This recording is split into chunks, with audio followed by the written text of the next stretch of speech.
not being like the sole decision maker in my life. And I know that a lot of other people feel that way as well. I always knew that I was never going to work a 9 to 5. I've been fortunate enough to never work a 9 to 5 in my life. And ever since I started to see that it was possible to make money online, I went all in on trying to educate myself and learn about it. I was always an athlete. I've been competing in my sport at a very high level since I was, 8 years old. I started when I was 8 years old, and I think that's where I learned that I was exceptional in some way. I could pretty much achieve anything that I put my mind to. About 4 years ago, I love the athlete side of things in the sport that I did, but really what I had a big passion for was the business side of things and making money online. That's been my number one passion since I was 15 years old. Even though I didn't make any money for a long time, I just knew that was going to be my life. And I started to look into all different business models, drop shipping, trading. I even sold a few products online. I started a clothing brand. I did some print on demand, like Etsy, drop shipping, stuff like that, which I made some small money. Even if it's not an impactful business model, it was still enough for me to see that it's possible. I do believe that that's the way God works. Not everything is here to last forever, but even if you achieve some stuff, it's here to teach you and show you that you can achieve bigger things in the future. And leading up to last year of school, I was heading into my third and final year of high school, the middle of August. During summer, you always feel like summer's gonna last forever. Then you get to like late July, beginning of August, and you realize it's coming to an end. I had a feeling, just like this overwhelming feeling that I've never had before in the beginning of August last year, that I had to make a change. I knew that I was not going to do the last year of school. I just hated school. I was not aligned with the people that were around me. Some people can push through that. Like, some people are fine with like, yeah, I'll do the last year of school, or I'll push through these last 3 months of my job, or whatever it is. I just can't do that. When I had enough, I'm making a change that day. It led me to, I felt like I need to make some money in the first like 2-3 weeks of school. I have to find a reasonable way for me to drop out, because otherwise my parents are going to ask why I'm not in school. So I hired my mentor. Shortly after I discovered the agency model of online business. I truly believe that it's one thing to make money online, but it's another thing to make money with something that's impactful and something that you're proud to say, and you can stick your chest out and say that this is what I do for a living. That's a different feeling. Even if you do dropshipping or trading, you're not providing any value to the world or to the marketplace. You can make millions of dollars selling glowing teddy bears on the internet, but when somebody asks you what you do for a living, that's not what you want to tell them. So I found the agency model. That was like the first thing that hit home. It was like, okay, this is something that I can see myself doing full time. I hired my first mentor in the beginning of August last year, so 13 months ago. And that was a big thing for me. Not only the business knowledge, but also feeling like I was a part of something big. That really takes some of the impulsive syndrome away when you start to build a network and you have people close to you that you can talk to on a weekly basis. You don't feel like you're alone in a world full of people that want to pull you to the ground and say that you're arrogant if you try to achieve big goals or big dreams. You actually have some people on the other side that can lift you up. Shortly after, about 3 weeks, he asked me if I wanted to come to Dubai because he was throwing a climb retreat. And me, still having started that last year of school, I don't want to go to Dubai. It feels way out of my comfort zone, but it's probably the better alternative at this point. I booked a one-way ticket 2 days prior. It was the Thursday, and I had booked the flight for Saturday.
पंद्रह video 25 के शुरुआत में अगर YouTuber नहीं बने ना तो comment में गाली लिख के से ज्यादा बारिश होती है। सोहरा में आपका स्वागत है। नॉर्थ ईस्ट इंडिया का एक छोटा शहर है जहां एक महीने में लंदन या क्षेत्र में पूरे साल की बारिश से ज्यादा बारिश होती है।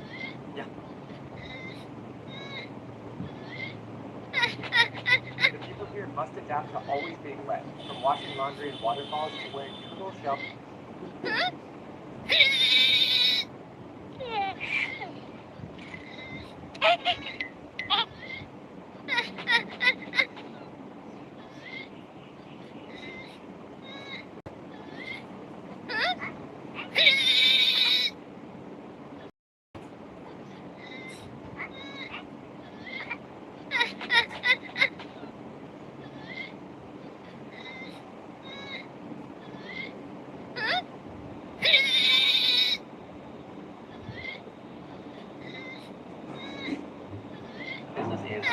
person compliments us, there is no limit to how much you can earn. People love talking about their problems. All businesses want to make more money. If you can find a way to make you're winning. There's boring businesses that you would recommend people start. The energy I get from this question is, ladies and gentlemen, welcome back to the channel. Freedom Friday on this series where each week-ish I try and share strategies, books, ideas, tools to help you get financial freedom so that you can live life with freedom. Now, we've done a handful of episodes, which you guys have very kindly responded to, and in those episodes, I asked you to ask me some questions. And so, what we've done is we've gone through all of the comments from the last few episodes of Freedom Fridays, and in this video, I'm going to be basically answering the most commonly asked questions. If you're interested in potentially working towards financial freedom, I hope there'll be something in this video that could be helpful. Okay, so we had a bunch of different comments that were all basically asking variants of how to actually get started. So, there's this one, what's the way to make money? I'm seeing my colleagues being laid off and I am worried. How do I even begin if I feel like I have no skills and no roadmap? Nice. Oh, we've got some food. Okay, nice. Thank you very much. All right, we've got some food. I'm going to be doing a little this kind of vibe while answering the questions. I hope you'll forgive me. So there's a few different ways of thinking about this. The key thing to remember is that if we just sort of zoom out a little bit, the way you become financially free is that you make some money and you make more than you spend, and then you invest the rest into savings, into passive income assets like stocks and shares. Now, what we're essentially trying to do is, you probably don't want to drastically reduce how much you spend because you don't want to live like a monk, right? There's a limit to how much you can save, i.e. as much money as coming in. And so we really want to be focusing on the other side of the equation, on like how do we just drastically improve our earning potential. Now the way to think about this is that you currently have a market rate. Your employer currently pays you to do something, assuming you have a job. If you're a student, it's a different situation, but let's start by assuming you have a job, therefore your employer is paying you to do something. Therefore you have a market rate. The only reason your employer is paying you is because you, either directly or indirectly, are making them more money than it costs for them to hire you. Otherwise, you'd be laid off very quickly if you haven't already. So you are adding value to the market in some way by virtue of working for your employer. You already do have skills. I would call these professional skills. This is the sort of the skill set that your employer is paying you for. Now, what you want to be thinking is like, how can I add more value? Like, for example, let's say you're a trader at Goldman Sachs, right? Like, you know that if you make Goldman Sachs way more money, they'll give you way more money, therefore it's easier for you. Let's say you have stock options at a tech startup, and you think it's going to go well. You probably shouldn't try and start your own business because you're on a high-earning career trajectory that's going to help you get to financial freedom. But if you're not in a high-earning career trajectory to financial freedom, you really want to start thinking about what problems can you solve that other people would pay for. In your case, your employer is already paying you to solve a certain type of problem.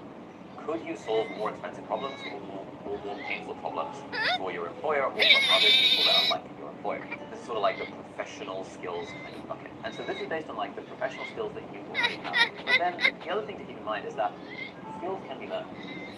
Essentially, what is a business? A business is three things: person, problem, and solution. There is a person who has money, who has some kind of problem that's quite painful for them, and then you as the business offer a solution. And the thing is, it's really not that hard to learn a lot of these skills. There are a lot of people in the comments and the questions feeling like they don't have any skills. Firstly, the I don't have any skills thing is just not true.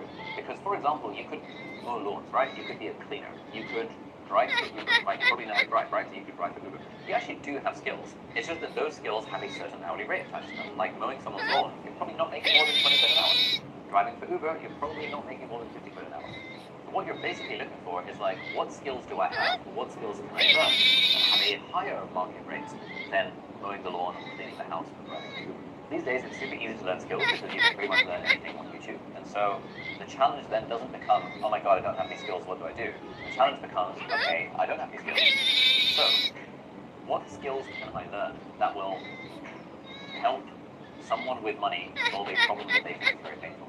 Now, as a hack for this, the easiest way to make money is to help someone else make money. Because if you were to wave a magic wand and... Clients often ask us for color options. Built in generative AI features like generative recolor in some matter of seconds now, and my clients are happy with it. You were able to make me an extra 100 grand. I would pay you quite a lot of money. I'd pay you at least 80 grand, or at least, or maybe even 90 grand, if you were able to make me 100. So if in doubt, you start thinking, okay, what skill can I learn that can help a business make money? Because then they are very likely to want to pay you some percentage of that as compensation for your time. There are a lot of these skills. Increasingly, if you were to learn the skill of how to automate stuff using AI, loads of businesses are super inefficient. They waste a lot of time doing stuff without AI. You could potentially come in with an AI consultancy type business or agency. Loads of people are starting these sorts of businesses because there's a massive trend, massive rise in market for those things. You can learn the skill of AI automation, and then you can find local businesses or online businesses who will be willing to pay for that skill because you are saving them time and therefore making them money. Let's say you want to learn the skill of conversion rate optimization. What is that? That's when you get really good at copywriting and running A/B tests and data analytics and stuff. And you help someone's website convert, i.e. get customers at a higher rate than the website was previously. We have our course, our partner Media Academy, that does somewhere between $1 and $2 million a year in revenue, USD. So, if someone were to have the skills to increase our conversion rate on that, let's say you were able to double our conversion rate through a combination of copywriting, A/B testing, and data analytics, suddenly you've added $1 million a year worth of value to my business, and therefore I'm very likely to pay you quite a lot of money for that. That's a skill set that you can learn. No one comes out of the womb knowing how to do copywriting, data analytics, knowing how Google Analytics works, knowing how to do A/B testing and conversion rate optimization. These are skills that literally anyone in the world with an internet connection can learn because they're all freely available on YouTube, and these days you can just ask ChatGPT. So really the mental mindset shift here is away from what business should I start, and more like, okay, what problem can I help people solve? And ideally those are people who have money. And as a hack, if those people are businesses, it's way easier to access that money. The other categories of thing is that people will pay to solve problems in their health, and people will pay to solve problems in their relationships. But the other hack is that you really want to be focusing on who can you help, who actually has the willingness and the ability to pay for it. That's just some ways of thinking about the business. I think when it comes to this sort of stuff, what a lot of people want is like a business in a box that, hey, it's super easy. You're nobody with no life and no skills. Just start XYZ business. It's like, that's just not how it works. It's like, that is looking for someone to tell you what to do. And looking for someone to tell you what to do is thinking like an employee rather than thinking like an entrepreneur. Or thinking like a student, where in school, you're told exactly what to do. When it comes to starting a business, there is no plan that's like, hey, whatever you are in whatever situation, just follow these exact steps. You can just like copy and paste a solution and blah, blah, blah, blah, blah. The closest thing that comes to that is like start an AI automation agency, start a social media marketing agency, start video editing for people who do video editing, run an ads agency. But even those require quite a lot of skills, and ultimately what it is you're learning a set of skills that help a business make money. We want to start thinking in those ways rather than what business should I start. Now, if you're watching this video, you probably care about financial freedom. That means that you want to figure out ways to make a lot of money, then invest your profits into passive income assets. And that brings us to the very kind of part of this video, which is Trading 212. Trading 212 is a commission-free investment platform that I've been using for years at this point. The basic idea, if you're not familiar, is that you deposit money into the platform and then you can invest that in things like stocks and shares and index funds and fun stuff. And they've got a bunch of features that make investing very easy. Very excitingly, they've just recently launched their Trading 212 card, which lets you earn 1% cash back on daily spending. There's no monthly fee, there's no hidden fees, and you get currency conversions at the true interbank rate, which is amazing if you're like me and you travel a lot, or if you buy things online in currencies. And what I love about this is that this directly integrates with your Trading 212 Invest account, so that your uninvested cash can earn compound interest in 13 currencies while you're out there living your life. Trading 212 also has the ties and auto invest feature, which allows you to build a diversified portfolio on Autopilot. It's got zero commission investing with fractional shares to make investing way more accessible. And as an extra bonus, if you sign up using my link, you can get a free fractional share worth up to £100, which is literally just free money, so you might as well. So if you would like to get started, head over to trading212.com/join/Ali, or there will be links down below as well, and that will let you claim your completely free share. You can also check out the card. So thank you, Trading212, for watching this video and for being my investment platform choice for many, many years. Let's get back to the video. Alright, cool. Next we have a consolidated question. A bunch of people basically asking, how do I find my first customer and prove that my idea works? There is the rule of 30 and there is the rule of 150. The rule of 30 says, in order to validate a business idea, you have to speak to 30 customers or 30 potential people. Alright, let's say I decide, you know what, I know how to use a camera, and I'm pretty sure I can learn videography because I've been following Peter McKinnon's YouTube channel, and I like the idea of learning videography. Okay, cool. So that's like a skill that I'm going to learn. And let me who are people that I know or can find who would pay for the skill of videography, and ideally would pay lots of money for the skill of videography? Well, then I would think, okay, I mean, I I mean, if you don't know the answer, then you can just ask ChatGPT. So we're just going to ChatGPT and be like, hey ChatGPT, I'm thinking of building a business, helping sort of based on the skill of video. Who should I? You know what? Actually, let's just do it right now. I'm just literally going to talk to ChatGPT because these days with Claude and ChatGPT, like you really don't need a business coach. It's still helpful to have a business coach, but like there's a lot you can do without it. So actually, I'm gonna screen record and ask Claude. I really like Claude personally, but all of the LLMs will basically give you sensible things that you could say. Okay. सही से बताइए मुझे मेरा तो बिल्कुल मजा आया तू ये बता तुझे मेरा तो बिल्कुल ज्यादा मजा आया कि नहीं आया मैं कह रहा हूँ जब बस Hey Claude, so I'd like to start my first business, and I'm just not really sure how I'd approach getting my first customers. I think I want to start a business in the field of videography because I like the idea of learning videography. I have some old camera that I'm shooting on. Actually, you know what? I don't even have a camera, but I do have my phone. So I'd like to do some kind of videography business. Can you give me some ideas about how I might find my first customers? Okay, starting a videography business with your phone is totally doable. Many successful videographers have basic equipment. Start with your immediate network. Think about who might need video content from local small businesses, restaurants, real estate agents, fitness trainers, and people planning events like weddings or parties. Even if they can't pay much initially, these projects help you build a portfolio. Offer services for events and milestones, graduation parties, birthday celebrations, weddings, anniversary dinners. People are often willing to pay someone to capture these moments, and you don't need elaborate equipment for intimate gatherings. Yes, if you're trying to shoot a luxury wedding, you can't do it on iPhone. But hypothetically, if someone were to come to me and say like, hey look, I'm doing this with a baby, next time you have a birthday party, I'm going to be the videographer and I'm going to document sort of POV style just with a phone, and I'll do all the editing. It's going to be by different to everyone at the party, and you're going to capture them, and it's going to be $300. I feel like sick. That would actually be pretty good. You don't need anything other than a phone and the ability to edit videos in like CapCut or like the Instagram edits app or whatever, to be able to provide that kind of value where you as a phone-based videographer with allegedly no skills, but you know how to use a phone because you're watching this video, is then able to add value in that kind of way. Level social media, yeah, I mean, when you think videographer, you think fancy camera, you think fancy lighting, you think fancy microphone, but a lot of the best social media type of content when it comes to like sales and marketing stuff and advertising is more like homebrew filmed on a phone. So, could you go to local businesses or anyone that you know who has a business or would like to get traffic towards their thing and say, hey, I will create social media content for you to post on your social platforms. If you really wanted to, you could go to the local coffee shop and you can say, hey, I'm a videographer, I'm starting a new business in social media management. I'd love to work for you for free and to create social media content for your coffee shop in return for a testimonial. What do you think? Most people would say yes to that. Because if you're doing it for free in order to build a portfolio, then that's how you're getting started. Like, that's how you get started with the whole, like, finding your customers for a particular skill. I think a really underrated thing is actually just starting with the real world in your local area. A lot of people are like, hey, I have an idea to sell an online course about life design. And it's like a 19-year-old kid who doesn't have any skills, but like they like the idea of being a life coach. Bro, everyone likes the idea of being a life coach. Deep down, everyone wants to be a life coach. But that's a really hard business to get started off the ground. If you're trying to start online on the internet where you're competing with everyone in the world.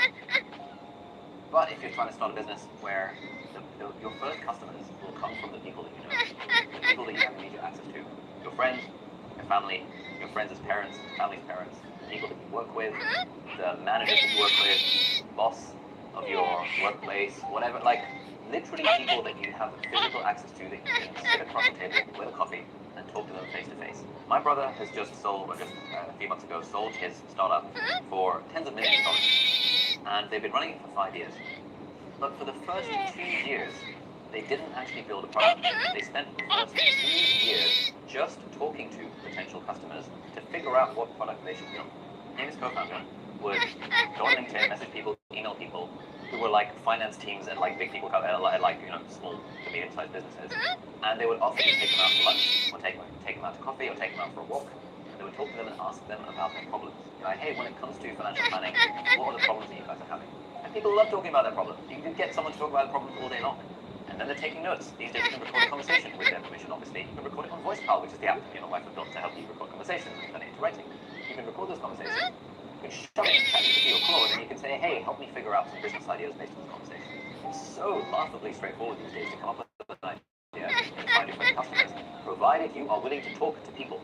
The mistake you're going to make is that you will be in your little cave bedroom kind of thing. It was a mistake I made back in the day. I making businesses for like 6 years because I didn't talk to customers. I just sat in my bedroom hoping that I'm a 13-year-old kid on my little keyboard, and if I don't talk to anyone, surely on the internet I should be able to make money. But the more you can get into the real world and speak to actual people, the more you realize that actually starting a business is really, really, really straightforward. But if you're trying to compete with everyone in the world on the internet and be an influencer from day one, it's probably not going to work. Okay, we've got a question here. Can you list some easy, boring businesses that you would recommend people start? This is the wrong way to be thinking. I think the energy I get from this question is, Ali, just tell me what to do. Give me the easiest path to get rich, just tell me what to do. Please. Please, I beg you, just tell me what to do. And again, that's like thinking like a student, not thinking like an entrepreneur. A student or an employee wants to be told what to do, an entrepreneur figures it out. So that's thing number one to say.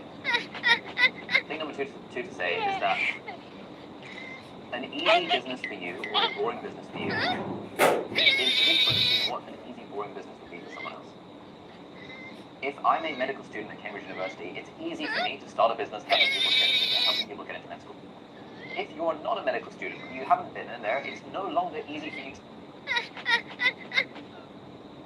So can you believe, youngest person who got certified from my workshop is 12 years old, and the oldest person who got certified from my workshop is 72 years old. And both of them give me a rating of 5-star, and both of them are sharing their success story, how they are using generative AI for their life. Can you imagine?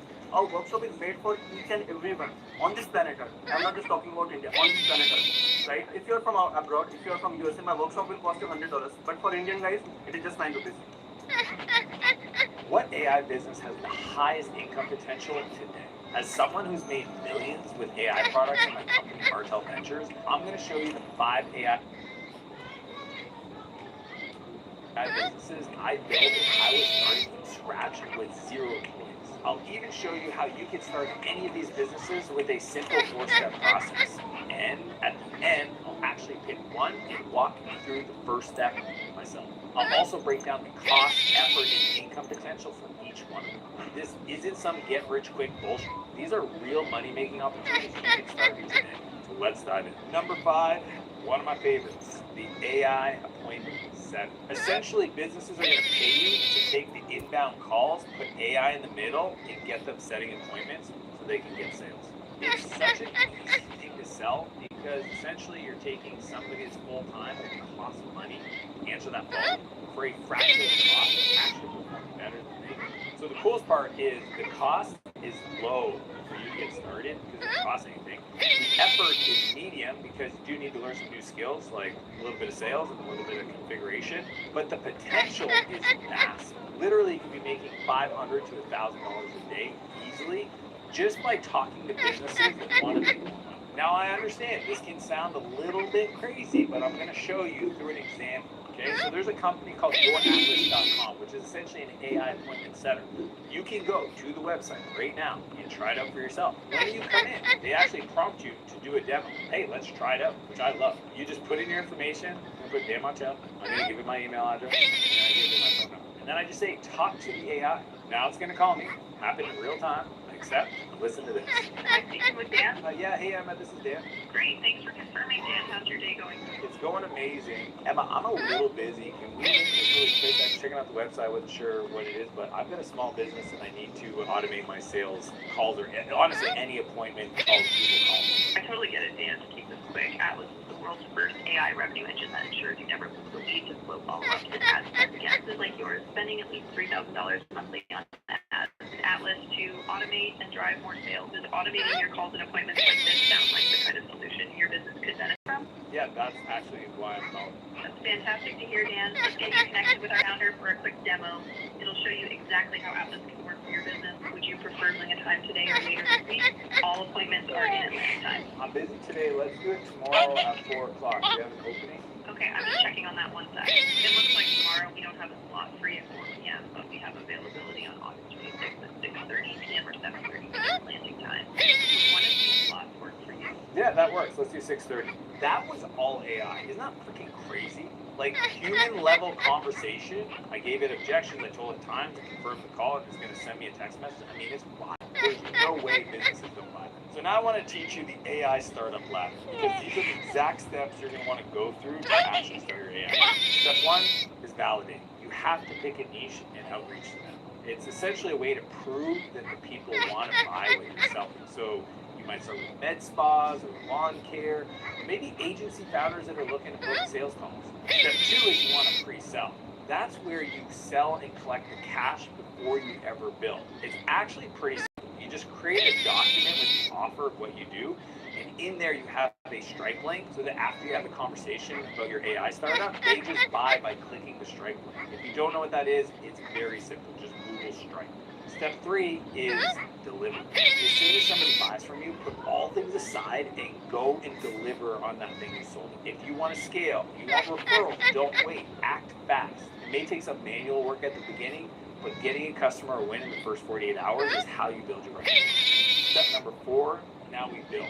That's where we take what we sold and productize the service so that you have some stability, and when you sell, you can automate the deployment so that you can build the business in a way to scale it and to grow it. Before I share the second AI business, just to make it clear, if you want to try out any of the tools I mentioned in this video for yourself, the link is below in the description. But if you're building real AI innovation right now and you want to partner with me and my team at Martel Ventures, just message me Ventures on Instagram and we'll see if it'd be a fit. Number 4, AI content repurposing service. Essentially, companies will pay you to take like long form video content like podcasts or webinars or maybe some YouTube videos they're doing, and then repurpose them as short form clips on all the different platforms like TikTok, Instagram, YouTube Shorts, so that you can get them more reach and eyeballs back to the long form content to get them sales.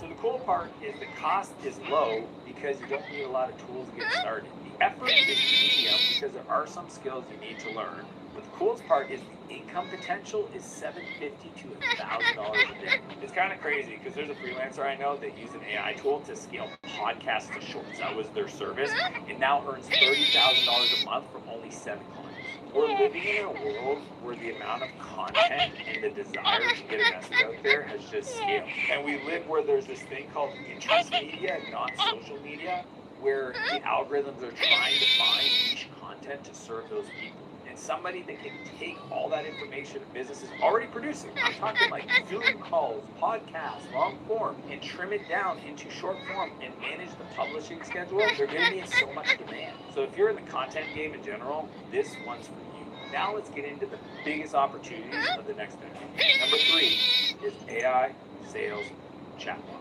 This is 2025 में अपना business हम online कैसे scale करें बिना पैसे खर्च किए? देखो 2025 में अगर आपको बिजनेस सेल करना है बिना पैसे खर्च किए तो सबसे बेस्ट तरीका है सोशल मीडिया। लेकिन सोशल मीडिया सिर्फ आप ही यूज करना चाहते हैं।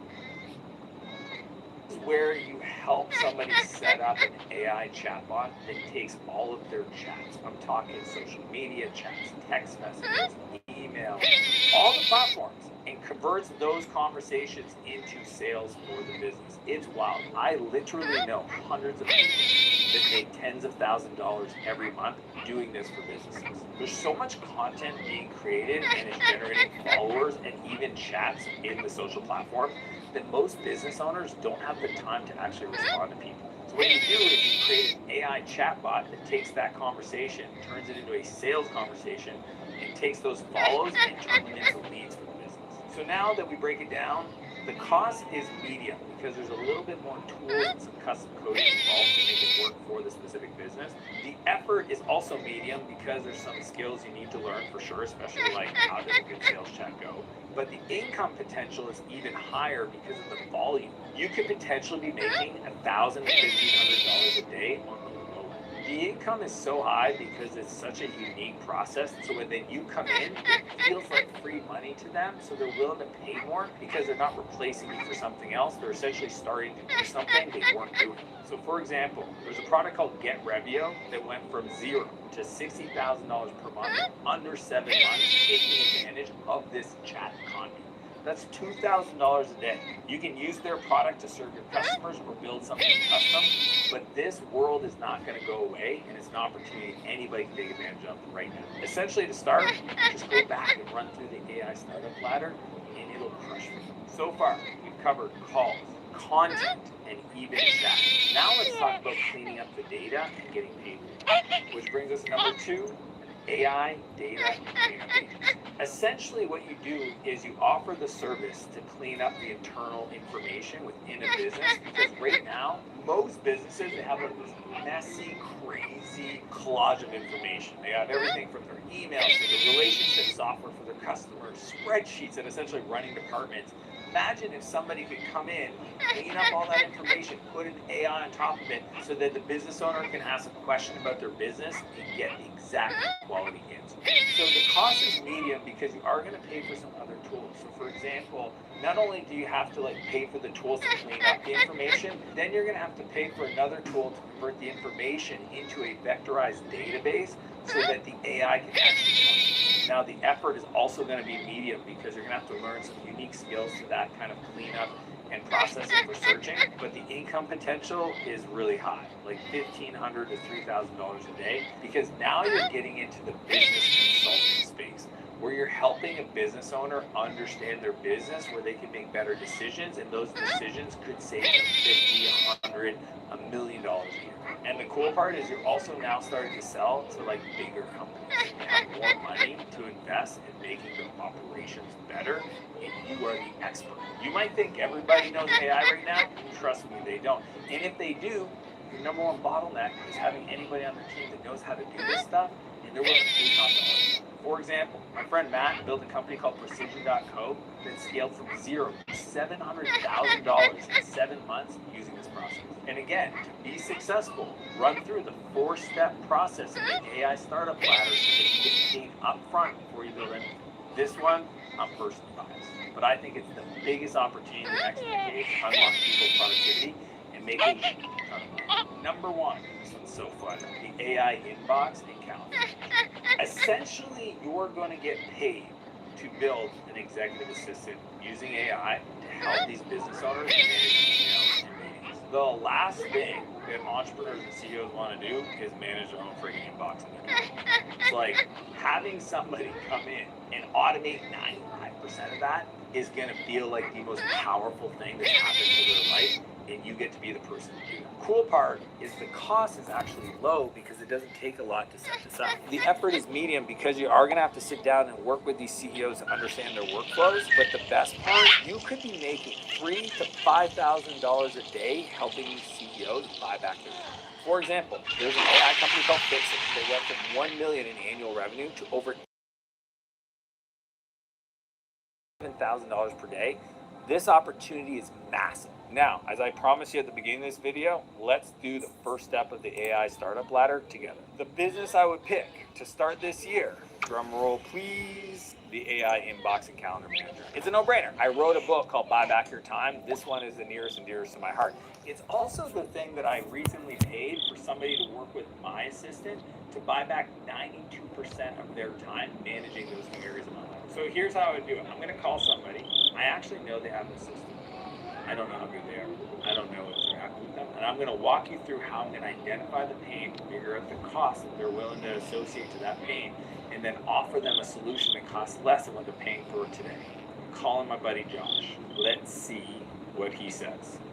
Hey Josh, how you doing? I'm good, right? I'm doing incredible. Quick question. You have an EA, correct? If you had to think about like the areas of working with them that doesn't work the best, like if you could wave a magic wand and it would be like super awesome, what are things that are not like perfect right now?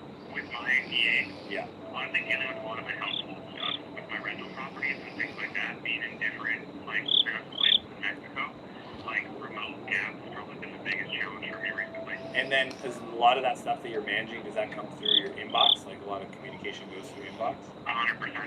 And if that was like absolutely dialed in and you could think about like what that future would look like, what do you think the gap in opportunity is? Not necessarily just with time, but just like having the time, the mental load not there, like just what's that worth to you? For me, saving 5 to 10 hours a week is work. And so at least 10 hours a week. I wish I didn't have to deal with. Wow. So if you're saying 10 hours a week at thousands of dollars, at minimum 10,000 a week, it would be the upside, the potential of what you don't have today. Crazy. All right, well, what I've got, I've been working on this new offer that's essentially an inbox and calendar manager that takes exactly what you're saying is stress points and actually gets this automated for you so that you don't have to think about it. And the coolest part is I train it off of you and what you know, so that it acts just like you, so that you don't have to be involved, but it does the thing the way you would want to do it. Does that make sense? It's crazy. Yeah, all of it. Yeah, because it can learn everything from your inbox. Your calendar has all the data. I'm assuming you have things scheduled. So it can learn from your calendar, it learns from your inbox. And then the best part is that it doesn't do anything until you train it. But once it's trained, it actually works just like you would without you being involved. I know, it sounds like magic. Here's the deal. What I'm going to do is I'm going to schedule a call with you and do a product demo to actually show you how it works. And then we can talk about moving forward then. Does that make sense? Cool. Let's get it scheduled. He actually thinks that I'm selling this. Here's the big idea. It's about doing the reps. It's about picking up the phone. The first 3 calls are not going to feel good. Just get the calls done. Learn the pitch. Learn the flow. Learn how to speak to the customer. Learn to understand where the problems are. All I did was very simple. I nailed the problem, and then I talked about the potential. I quantified it quickly, and then I said I had a solution that would solve the problem the way they explained to me they wish it was solved for them. From that place, I schedule the next call, give them time to think about it, and I can come in with a demo, just like the one I showed you, and they go, wow, AI today, when it works well, it feels like magic. The customers won't even believe it when you show it to them. But when you get that first customer, the second customer, the third customer, and you build that proof point and you collect those testimonials, it creates the snowball that makes you the #1 person in your niche. And that's how you build a business in this new AI economy. Now, I know this is a little overwhelming, and there's a lot of options on what kind of business to start. But the key is to look at your situation, ask yourself, like, what business do you find the most fascinating? What do you inherently enjoy? And pick one. Go all in. Follow the AI startup ladder. Validate. Pick up the phone. Call. I'm telling you, that is the skill. AI can give you answers, but it can't do the action for you. You need to be the one to find the customer, validate, sell, and use that money to build out the business. If you want to learn the 15 AI tools you need to build $1 million business, click the video, and I'll see you on the other side. आपको लगता होगा कि share market सीखना Perplexity AI is no longer just an AI search engine. It's now an AI agent. Perplexity Commerce, the AI browser, not just finds information, but really executes the task for you. So in this video, I'll show the 10 agents you can use with Perplexity Commerce, from research, prospecting, leads monitoring, content brief, and a lot more. Let's go. So you can use Comma 2 ways after you install the applications. First, the main chat window is good when you need to run more complex, multi-step agentic tasks. The second way is through the assistant sidebar. So it's perfect for quick contextual tasks within your current web page. Okay, the first one, a live marketing intelligence agent. I call it live is because competitor analysis often means drowning in tapes and manually copying data into files. So this agent can analyze multiple competitor sites live. I have spent the last 5 years experimenting with almost every productivity and time management tip out there. These are 5 small habits, some that are evidence-backed and some of my own, that I now use to get the absolute most out of my time. It's how I've worked a full-time job in banking with a 2-hour commute while starting and running a YouTube channel, which I now upload on every single week alongside working on 3 other projects at the moment, eating well, working out, getting 7 hours of sleep at night, and still having time to do things I love, like seeing friends, family, reading, and trying out new things. Let's get into it. The very first habit is fill in the empty minutes with portable tasks. When I was working in my banking job, I spent about 2 hours a day commuting, 1.5 hours on the train, and then another 30 minutes walking between stations. That's 10 hours a week, which is basically just another working day, sitting there being wasted on commuting.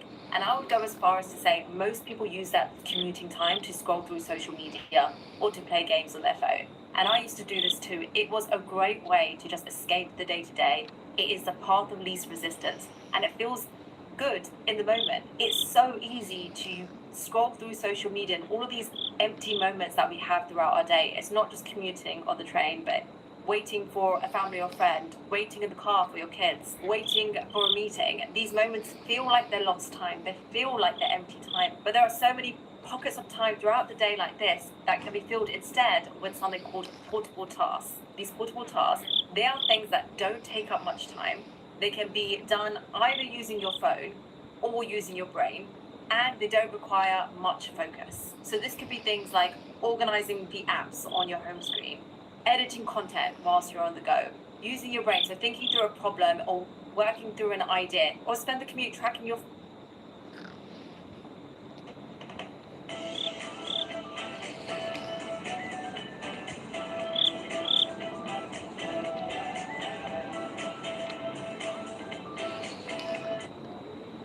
The other thing I came to learn as I got money, and it was almost like someone pulled the curtain back for me, is how wealthy individuals play the tax game. Oh my gosh. It's a tax game that the average person has no idea is going on. Gotta talk about money. Tax avoidance is a key skill to building wealth. And by the way, we don't talk about, I speak openly about my, I don't call it tax avoidance, but my tax strategies. If you're, it's like they said, if you're a prisoner of war, you have an obligation to escape. If you're trying to build wealth, you have an obligation to pay as little tax as possible. Do it legally.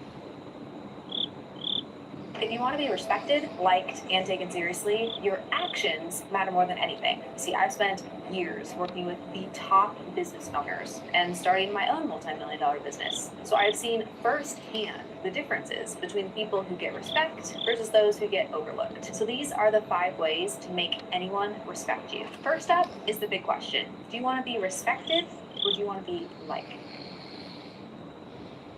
I am a natural people pleaser, and I think this shocks people who meet me today because I don't have traditional people pleasing qualities any longer, and that's because I have made active choices for the last decade to not choose to be liked more than I want to be respected. See, when you don't know which one of the two you're going after, you can get confused, because when you're meeting people and you want to please people, you can end up pleasing the wrong people. And I can honestly say that until my early 20s, I always prioritized people liking me and what people thought about me more than choosing the right people to respect me. And what happens when you prioritize people liking you is you compromise. You spend time around people who do things that you actually disagree with. But because you want to be liked, not respected, you don't say anything, you don't change the environment. Heaven forbid, you don't correct them. You just keep going on, agreeing to things that actually make you feel like you're compromising. In order to be respected,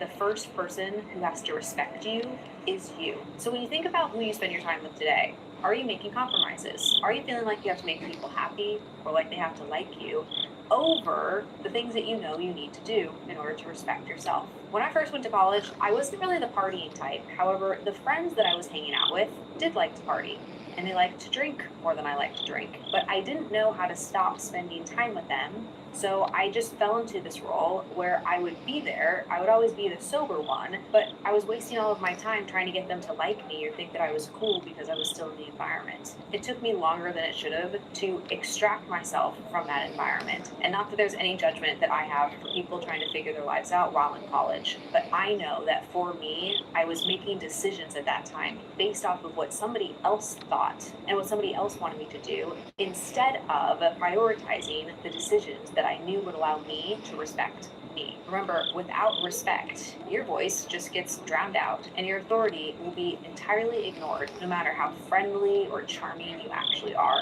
You have to establish clear boundaries, show competence, communicate with authority to start to earn respect. Number 2 is next. Consistency over long periods of time creates confidence. It is easy to just go into the gym for a couple of days and you get all excited about it and you buy your cute workout clothes and you start to think, man, I'm gonna finally take control of my health and wellness journey. But if you fast forward 2 weeks and you're no longer in the gym, your confidence and your ability to stick to your word goes down. That is the exact same thing that happens with the people in your life when you tell them that you're going to show up for them and you are going to make it to dinner and you back out last minute because you don't feel like it, you don't want to, you don't feel good. You are not going to build confidence that you're the type of person that does what they say that they're going to do. So every decision that you make, whether it's consistent or inconsistent, is giving somebody an understanding of how much confidence they can have in you. Now, extrapolate this to the work that you do. Whether you're a team member or you own a business, when you say that you're going to get something done, do you do it by that time? When you say that you're going to follow up, do you actually follow up? You see, people learn by how you follow up, by how you show up over long periods of time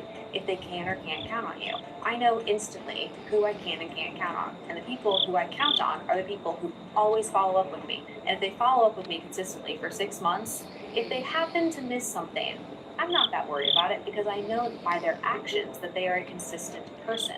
But if they sometimes follow up, sometimes don't follow up, sometimes do what they say they're going to do, sometimes they don't say what they're going to do, I'm just going to bypass them. And when you bypass somebody in an organization, all of a sudden you start to ask yourself, well, why do I need this person if I'm going to end up having to do their job because they aren't consistent? And yet when you talk to the person, all they want is more opportunity. They want to be trusted with more. They want to handle more. They want to make more money. They want to do big things, but they can't even handle what's in front of them. This is actually why respect doesn't just happen overnight. What is so cool about being consistent, it is in your control if you say that you're going to do something. And what's also cool is you don't have to commit to something if you have no intention to do it. That's fine too. Next is number 3. You have to set clear boundaries. One of the hardest lessons I've had to learn is not just setting boundaries, but is actually getting other people to respect those boundaries. There's 2 steps to boundaries. The first is creating them. The second is enforcing them. When it comes to setting boundaries, the first thing that you have to ask yourself is, what are you not willing to tolerate in your environment? Pull out a piece of paper, maybe the notes app on your phone, and list the types of behaviors that you will not tolerate from people who work with you, who spend time with you, who are friends with you. What are the things that are absolute no's for you? From that list, you can then start to create the list of characteristics that you would expect of the greatest people who would come into your life. So you have a list of hard no's, but then you also have a list of this is what I would expect of the best people, people that might not even know who I am, to represent and bring into my life. Once you have that list, you then have to look at how do I spend my time? And do I spend my time that's in alignment with this list? Because if you don't have great people in your life, it might be because you aren't living in the same value set as the people that you want to bring in your life. So of course they're never going to want to spend time with you. When I first started wanting to spend time with Elena Cardone, I realized that if she hung out with me for a day, I would have to tell her and talk to her about things that I was interested in and things that I was doing. At the time, I wasn't working out consistently. I didn't hold myself accountable to goals that I was setting. I was wishy-washy about what I did or didn't want for my future. I wasn't able to clearly communicate the personal goals that I had for myself. And so I spent 6 months becoming the type of person that Elena would want to be friends with so that when I did have the opportunity to meet her, to spend time around her, we had similar shared interests. When she wanted to go to the gym on the very first trip that we took together, I wasn't embarrassed by how out of shape I was because I had already started to go to the gym. So you have your list of the things that you want. And when it comes to the list of things that you don't want, here's the challenge. When it comes to the things that you don't want and the boundaries that you are setting, where you would kick somebody out of your life for violating those boundaries, it can be incredibly difficult to draw a hard line. I can't tell you how many people have, to my face, made disrespectful comments, have laughed at me, have lessened my role, have not taken me seriously. And in those moments, it's challenging to actually say, you no longer get a spot here because they're already there for a reason. They're there because they're family. They're there because you've known them for a while, because you hired them. You thought that they were going to help you and they were responsible for something. And I have always found that if somebody is violating a boundary that I have and I get rid of them in my life has never gotten worse. It actually gets better. But if you think that things are going to get worse, be challenging, everything's just going to melt down. When you get rid of people that aren't respecting you, then you're not going to get rid of them. But I can promise you, just trust me on this. Get rid of them and see what happens. You are going to be amazed because you will not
अभी आप जो अपने screen पे देख रहे हो इसे कहते हैं Google project photography.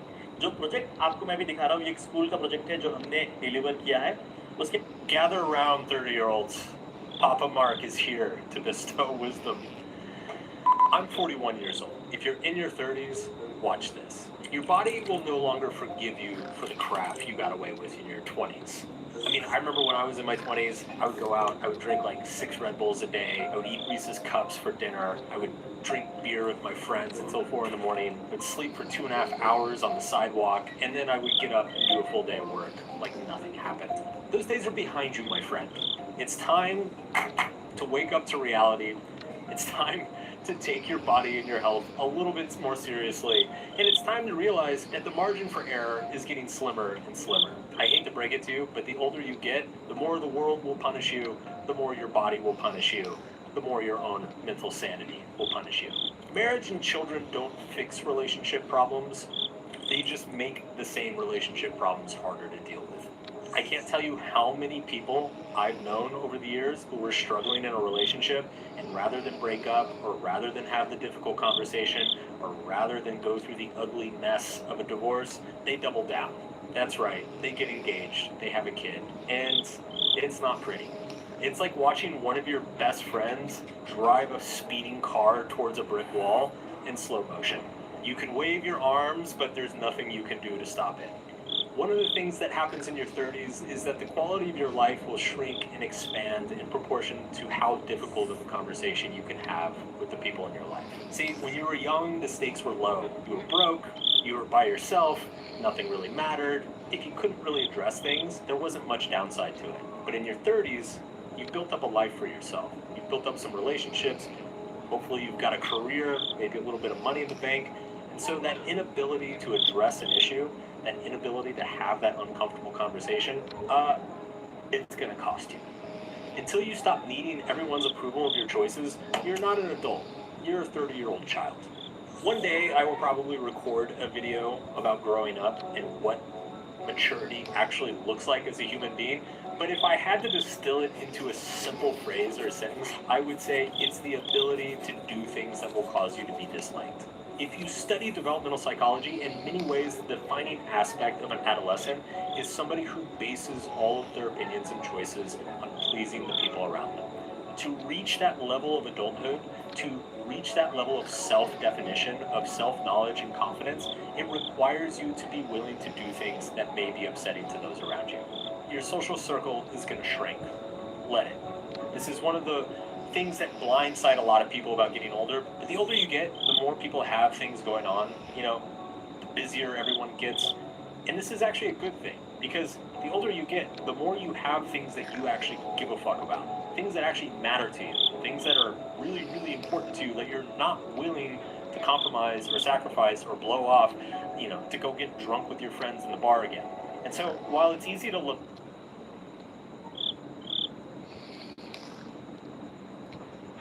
Does it sometimes feel like you're playing life on hard mode, where you have to keep pushing yourself to get work done or to get a result? There's one simple idea in the first chapter of this book that will help you make massive progress with half the effort by essentially turning on easy mode.